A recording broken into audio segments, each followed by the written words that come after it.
What is up, my fellow mobile gamers? In today's video, we got our best guide for arena tournaments in NBA All World. There's a bunch of different things I want to go over because this is a really fun part of the game. And this is a part that I like to do at the end of the day because you do not have to actually be out in the real world. So this is something you can do at nighttime, whenever you're at home. So we're going to go over to our arena tournaments. And this is important because this is pretty much your main way to farm up rings. Rings are ridiculously hard to get in this game. Now, what we want to do is we want to figure out how do we get the most points. And there's a slight trick that you can do. It's not as consistent as it was in previous builds. They have updated the game several times. And with those updates, it's not actually as easy to kind of use this exploit to get the first place every time. You'll also notice losses allowed too. Now, this is very important to understand, and I'm going to go over why 2 losses is important because you have the ability to take 1 loss. I'm going to go over that in a second. Stick around because it is very, very important. There's going to be a point where if you're not high enough team level, you won't be able to participate in certain arena tournaments. But at the same time, once you hit a higher team level, you won't be able to participate in the lower team level arena tournaments. So you just have to be on the lookout because there are specific arena tournaments that are tailored for new players who are only on like team level 1 to 4 or 1 to 5. We go to the rules, you'll see it tells us how we accumulate points. So first player to 3 points wins the game. 2 losses equals tournament elimination. We're going to go over that in a second. Now, what we used to do before they kind of changed this is we used to be able to get 2 points for every like steal or block. And what people were doing to get first place is they would purposely miss when it was their turn, when they had the ball, just kind of miss, throw up a brick. And then when your opponent had the ball, you would just go ahead and steal the ball from them and just kind of keep farming up 2 points over and over again, farming up steals and blocks to just keep getting additional points. And that way you could always rank first on that leaderboard. Now, it is a grind, and I'm not going to be like, say it's not a grind. It's a boring grind. If that's something you want to do, then go ahead. It's definitely a lot more difficult to do now, and you only get like 1 point for stealing or blocking. So it's not as worth it as I would say to kind of sit here and spend, as much time as you can to just kind of keep stealing and blocking shots just for 1 point. Really doesn't make a difference. The biggest thing you want to do is you want to win, and you want to like absolutely demolish your opponent, like 3-0. You don't want them to score any points. That's how you're going to get the most points, and that's probably like the fastest way to do this, aside from doing the whole farming up stealing and block points, which, it's up to you. The other thing that I also want to mention is the fact that you'll notice that when you lose 20 points plus 1 additional point taken for each point you lose by.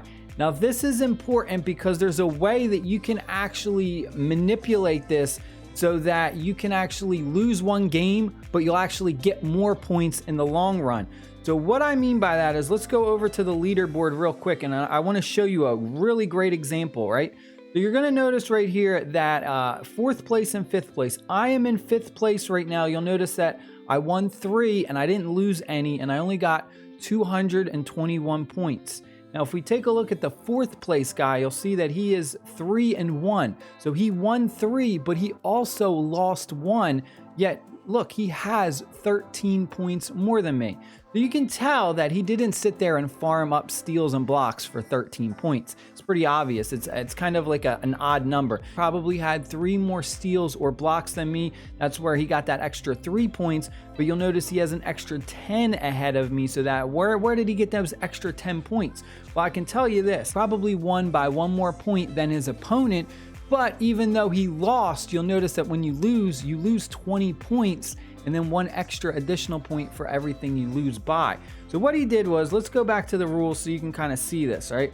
So if it is like a tie, let's say it's 2-2 and the next basket wins and you have no losses yet, this is a good time to actually take the loss, because then you're going to get more points the next time if you 3-0 your opponent. That's where you can actually get the additional 10 points from.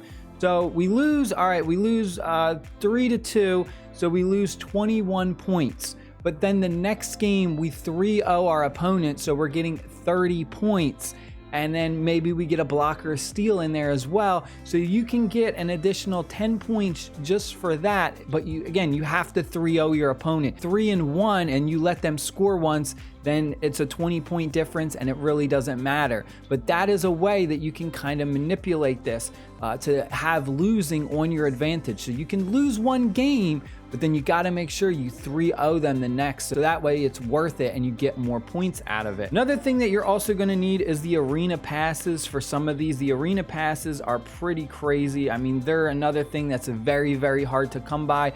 Walking around, you can find certain buildings out in the real world that will give you arena passes. You can also get arena passes from just buying them with the all world cash. Other thing that I didn't get to show you on the screen because I already did it is when you do enter one of these arena tournaments, you will actually get to choose up to 4 players to put in that arena tournament. And this is important because you can kind of switch between them after every game. If you're ever low on energy and you don't have energy bottles to kind of refill up, then you would go ahead and then you would just switch between 4 different players that you put in that arena tournament.